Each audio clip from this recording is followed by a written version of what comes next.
Assalamualaikum warahmatullahi wabarakatuh. Innal hamdalillah nahmaduhu wa nasta'inuhu wa nastaghfir wa na'udzu billahi min sururi anfusina wa min sayyiati a'malina.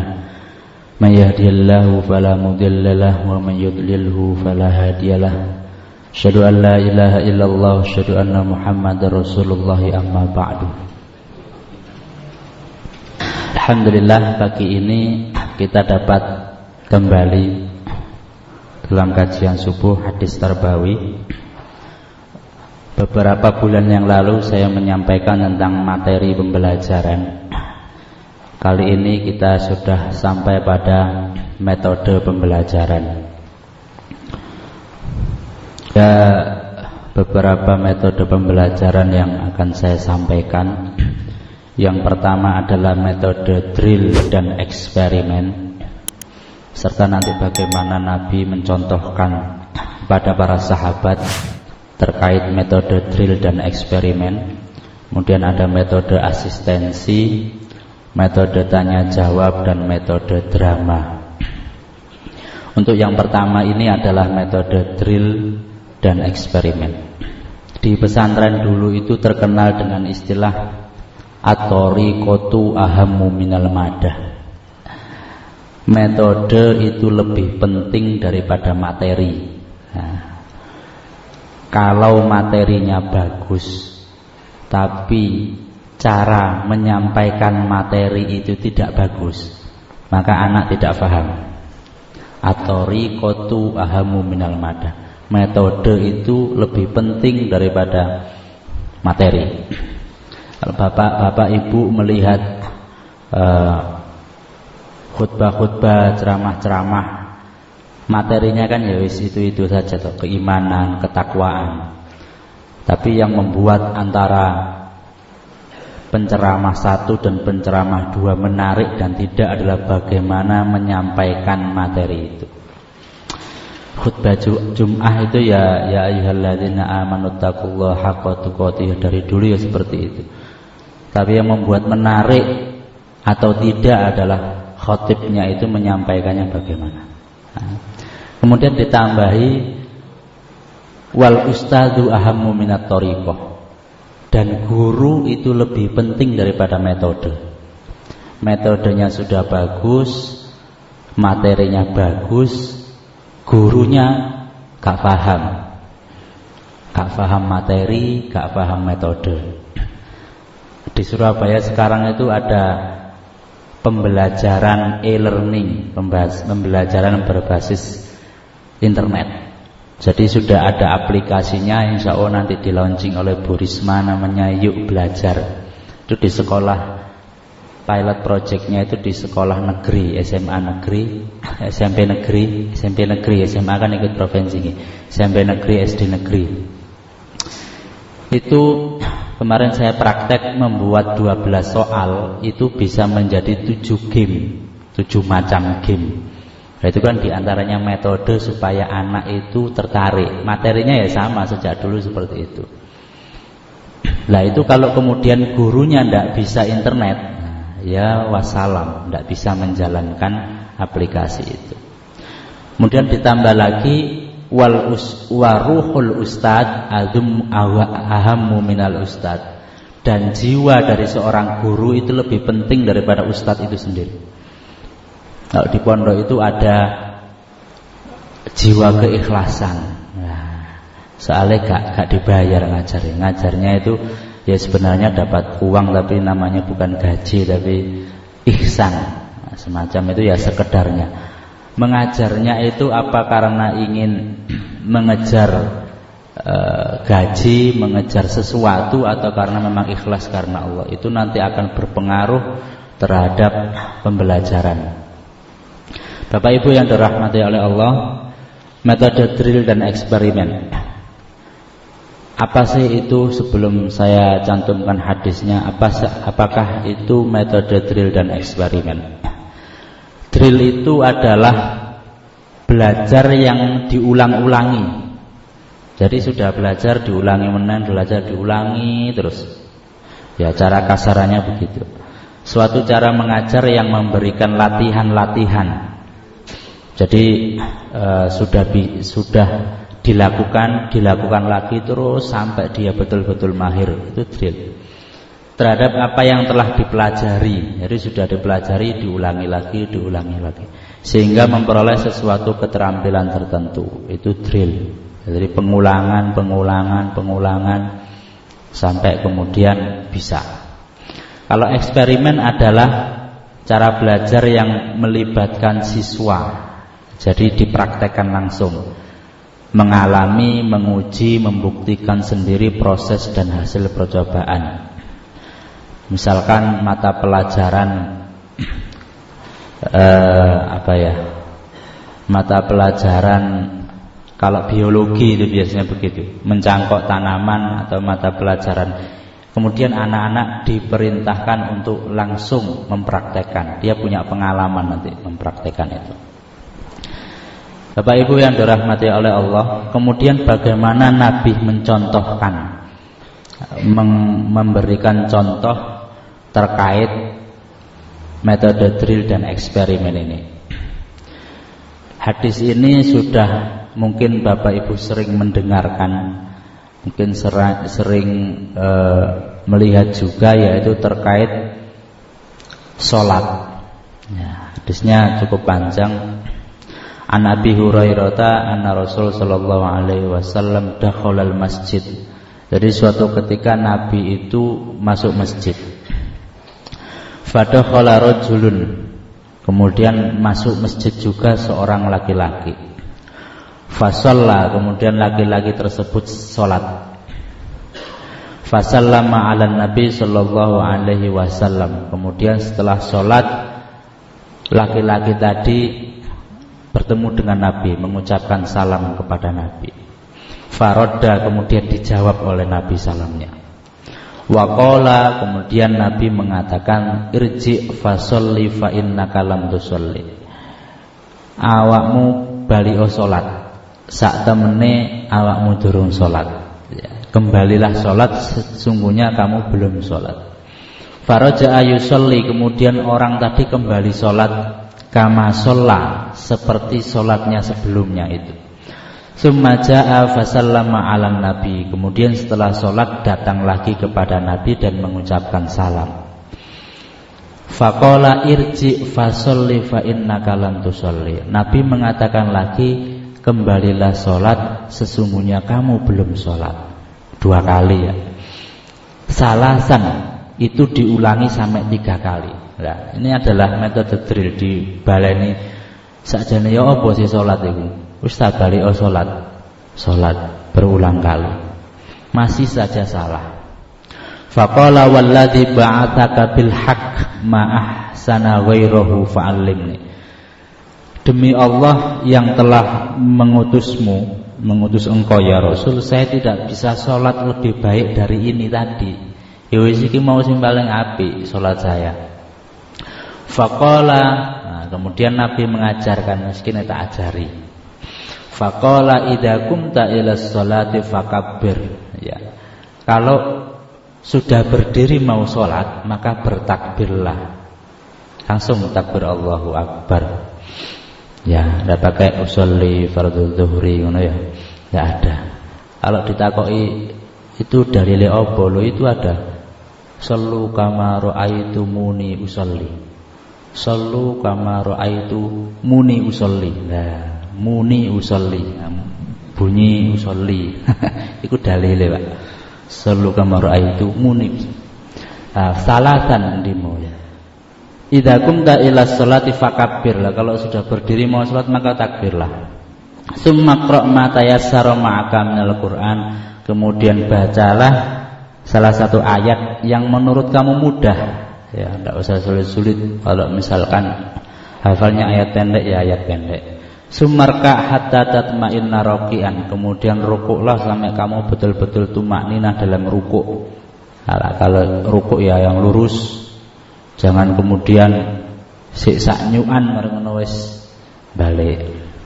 Sumarfa hatta ta'tadilla qaiman. Kemudian berdiri lagi sampai kita sudah betul-betul jejak berdiri. Masjud hatta tatma'inna sajidan, kemudian sujudlah sampai betul-betul tumakninah dalam sujud. Sumarfa hatta tatma'inna jalisan, kemudian duduklah sampai tumakninah dalam duduk. Waf'al dzalika fi sholatika kulliha, dan kerjakan itu di setiap sholat. Nah, kita bisa membayangkan kalau lagi Ramadan tarawih gitu, kalau Rasul ada kemudian sholat yang jumlah rakaatnya lebih banyak, itu lebih cepat selesai, mana mungkin disengkrong irji fasolli fa innaka lam tusalli, bali sholat ini udah sholat. Nah, ini adalah contoh Nabi ngajari sahabat, tidak kemudian sholatnya salah langsung diajarin, ndak dikongkon disik, coba balenono sih, balenono meneng, sampai kemudian dia tidak bisa ngerjakan, diajari. Habis diajari ya disuruh meraktekkan. Nah, ini kemudian menjadi salah satu contoh metodenya yang dijelaskan Nabi. Metode pengajaran sholat yang dilakukan Nabi pada hadis di atas dapat disebut metode drill, eksperimen, dan demonstrasi. Demonstrasi itu mendemonstrasikan, menunjukkan, mempraktekkan. Nabi langsung mempraktekkan. Eksperimen itu adalah ya orang tadi langsung melakukan sholat itu tadi. Drill itu ya pengulangan-pengulangan. Dalam pelaksanaan pendidikan agama banyak digunakan metode demonstrasi dan eksperimen, terutama dalam menerangkan atau menjelaskan tentang cara mengerjakan suatu ibadah, misalkan berwudu, sholat, dan haji. Nah, kalau misalkan haji, wudu itu dijelaskan saja, tidak dipraktekkan, ya tidak iso maksimal. Makanya kalau haji itu kan ada praktek manasik haji untuk anak-anak SD, SMP gitu ya. Sebenarnya sudah sejak SD itu diajari, tapi kan kemudian ketika besar sudah mau haji ya tetap harus manasik haji, lupa soalnya. Jadi umroh juga begitu. Jadi terus ada prakteknya. Pelajaran agama itu seringkali dipraktekkan.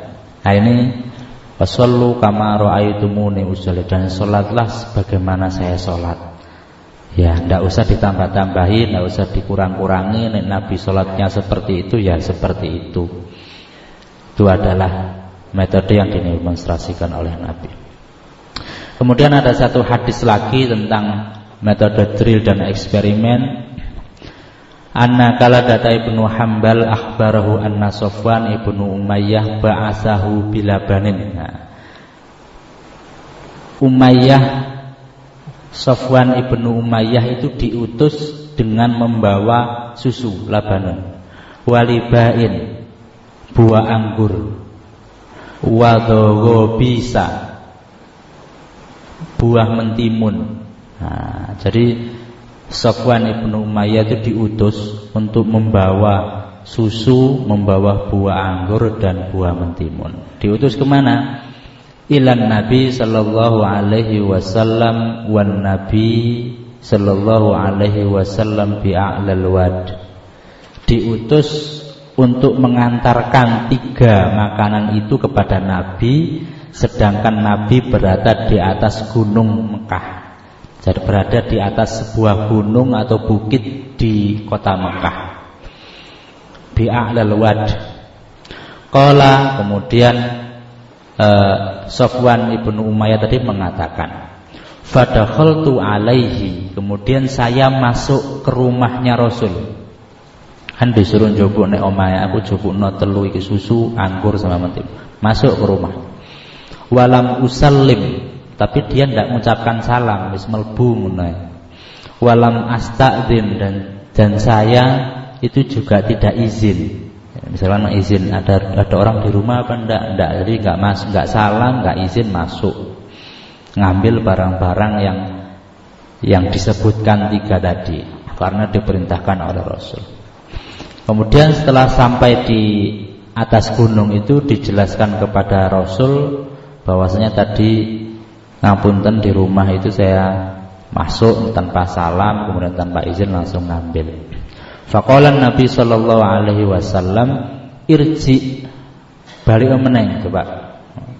Fakul salam alaikum a'adkhul. Kemudian katakan assalamu alaikum. A'adkhul itu apakah saya boleh masuk? Assalamualaikum, apakah saya boleh masuk? Nah, gitu loh. Izin kepada. Jadi etikanya itu kalau sudah 3 kali tidak ada respon, itu berarti tuan rumahnya itu tidak berkenan untuk menerima kita, maka kita diminta untuk pulang. Saya seringkali itu pagi-pagi sekali jam 5:30 itu biasanya ada pengemis itu loh. Lah nek pengemis siji ngono gak apa-apa, pengemis 3 4 rombongan. Assalamualaikum Umi. Assalamualaikum bola bali sampe 4 ping 4 ping 5 ping 6 pokoke sak metune wonge. Nah, mi tiyang sekawan langsung wong 4. Gitu besok ya orang itu lagi. Ya apa ya enggak dikasih itu ya apa dikasih itu ya mereka menjadikan itu sebagai profesi kan gitu.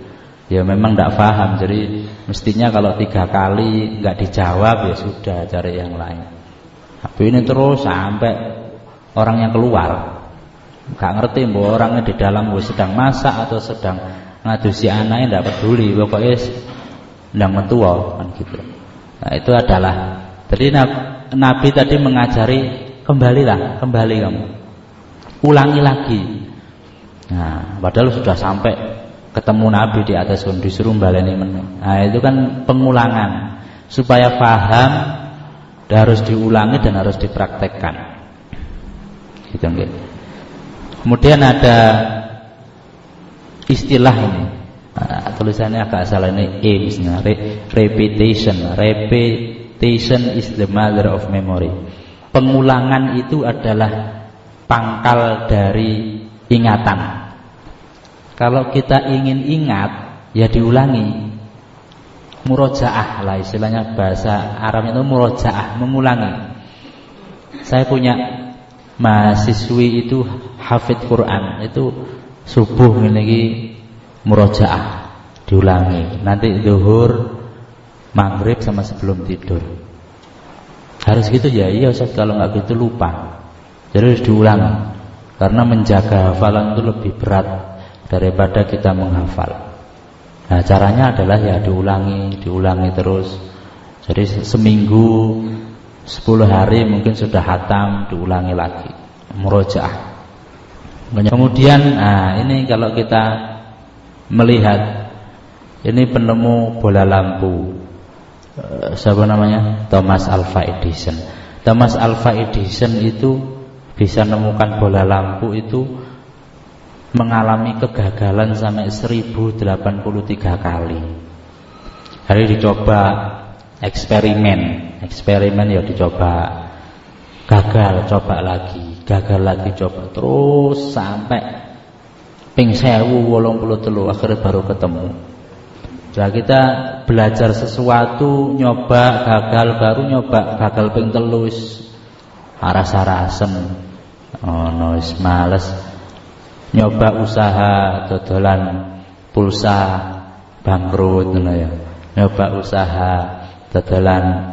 Saya itu pernah gitu ya. Saya itu orangnya suka nyoba-nyoba. Dulu ketika kuliah dodolan roti.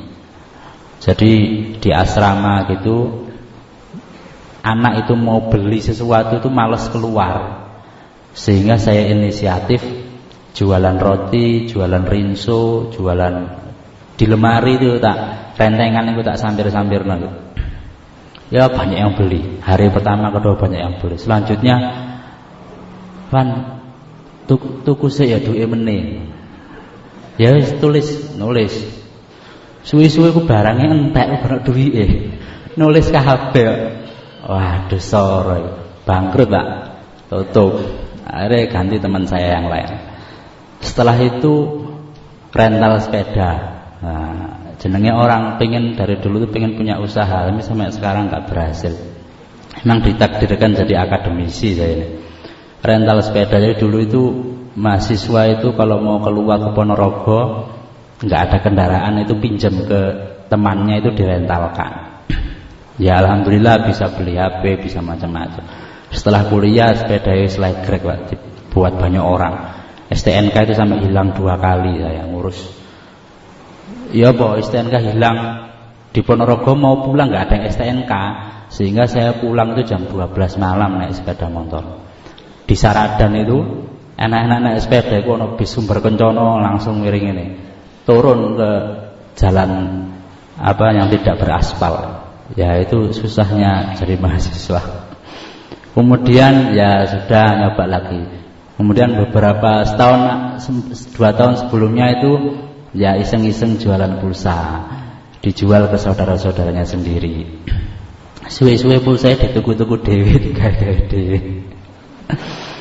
Kemudian terakhir kemarin saya nyoba jualan basreng. Basreng itu bakso goreng yang saya belinya di Bandung.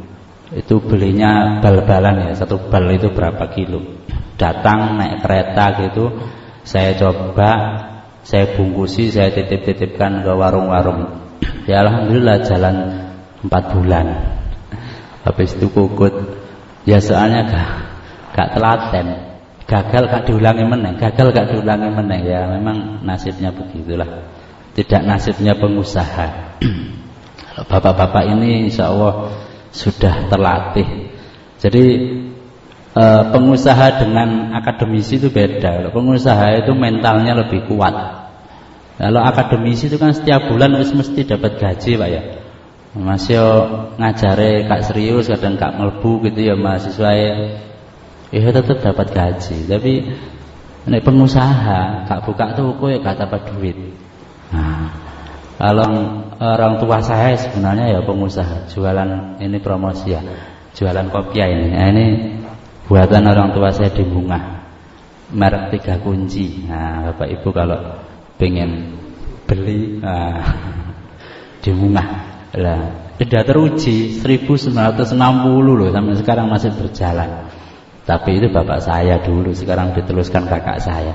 Anaknya nggak bakat jualan. Jadi itu ya Bapak Ibu. Ini ada satu lagi, ada istilahnya tell me and I will forget. Itu adalah drill ya. Ini adalah eksperimen. Beritahu saya maka saya akan lupa. Kalau saya memberitahu Bapak Ibu, memberitahukan, tolong nanti sepulang dari kajian ini tolong beli buku saya di toko buku, judulnya Metodologi Studi Islam. Tidak tahu yang mana Pak. Beritahu saya maka saya lupa. Show me and I will remember. Tunjukkan saya. Saya tidak bawa bukunya ini. Misalkan saya bawa bukunya ini, Bapak Ibu nanti kalau pulang dari sini tolong beli buku seperti ini. Nah, maka akan ingat. Karena apa? Tahu bukunya warnanya abu-abu, agak tebal, kemudian tulisannya Metodologi Studi Islam, ada gambar orang-orangnya, tokoh-tokohnya. Ingat. Yang terakhir, involve me and I will understand. Libatkan saya, maka saya akan paham. Tadi saya mencontohkan mata pelajaran biologi mencangkok tanaman. Ya betul ya, mencangkok tanaman. Anak-anak tidak hanya dijelaskan, begini loh teori mencangkok. Tapi guru juga membawa tanaman dicangkok di hadapan anak-anak di kelas, langsung dipraktekkan. Show me, itu kan menunjukkan, show me. Yang terakhir adalah melibatkan siswa. Anak-anak seminggu lagi setiap siswa harus membawa tanaman yang sudah dicangkok. Nah itu kan kemudian melibatkan, anak-anak terlibat langsung. Besok ndelek tanaman nanggone memangkas tanaman, kemudian nyari lemah, kemudian pokoknya dipraktekkan langsung. Besok dicek, ini mencangkoknya sudah betul, ini masih kurang betul, ini masih salah. Libatkan saya, maka saya akan paham. Nah, ini adalah eksperimen. Siswa itu harus dilibatkan langsung, dipraktekkan. Kalau nggak gitu nanti tidak paham. Nah, mungkin itu yang dapat saya sampaikan terkait metode drill dan eksperimen. Jadi Rasul mencontohkan tadi dalam hal sholat, dan yang kedua dalam hal mengucapkan salam Itu salah satu contoh. Kalau mungkin mau digali lagi ya masih banyak lagi. Nabi mencontohkan sahabatnya dengan metode drill dan eksperimen. Insya Allah besok metode asistensi. Mungkin itu saja. Kalau ada yang ditanyakan, monggo. Monggo, barangkali ada yang ditanyakan. Atas waktu yang diberikan. Ini kan tadi metode pembelajaran maksudnya. Bagaimana kita mengetahui anak itu paham tentang ini? Kadang-kadang anak itu diam saja, Pak Ustaz. Padahal dia tidak paham gitu loh. Nah, ini bagaimana cara ngetes anak ini paham atau enggak? Terima kasih, Pak. Oke, terima kasih. Cara bagaimana tahu anak itu paham atau tidak itu dengan evaluasi. Evaluasi itu adalah untuk mengukur seberapa berhasil kita mengajari anak. Kalau di kelas, evaluasi itu bisa dalam bentuk pertanyaan, soal. Kan ada UTS, ada UAS, ada penilaian harian, ya. Jadi penilaian harian kalau dalam pembelajaran itu kan mesti begini, Pak. Ngajar itu mesti ditanya dulu pelajaran yang lalu. Coba saya tanya pelajaran yang lalu 1, 2, 3 pertanyaan. Supaya apa? Untuk mereview ben gak lali, karena pelajaran sekarang ini nyambung dengan pelajaran yang lalu. Kemudian setelah itu baru dijelaskan materi. Terakhir sebelum ditutup ditanyakan lagi pelajaran yang hari ini. Coba saya tanya hari ini 1, 2, 3. Itu adalah untuk mengetahui apakah yang kita sampaikan ini paham atau tidak. Jadi mestinya ya kalau misalnya masalahnya ini kajian ya, nggak ada evaluasinya. Saya tidak tahu apakah Bapak Ibu ini paham dengan yang saya tanyakan karena tidak ada evaluasi. Mestinya misalnya sebulan sekali gitu saya kasih soal, mohon dijawab gitu kan. Tahu saya nilai, akhirnya kayak kuliah temenan. Ada nilainya, oh Bapak ini. Masalahnya juga kadang Bapak ini hari ini hadir, besok nggak hadir kan gitu. Kalau kuliah kan ada absensinya, ada evaluasinya. Dan bagaimana kalau mengevaluasi anak kita sendiri? Kan tidak resmi. Misalkan mengajarkan anak kita apa ya? Mengajarkan anak kita wudhu misalkan. Ini loh nak wudhu itu sing api. Kemudian pengen tahu anaknya itu wis paham belum dengan yang kita ajarkan. Ya suruh praktek wudhu. Dilihat, oh ternyata sikunya itu masih belum basah. Oh ternyata urutannya tidak urut. Kok kemudian tiba-tiba rambut dulu atau kaki dulu. Loh nak, kok kaki dulu?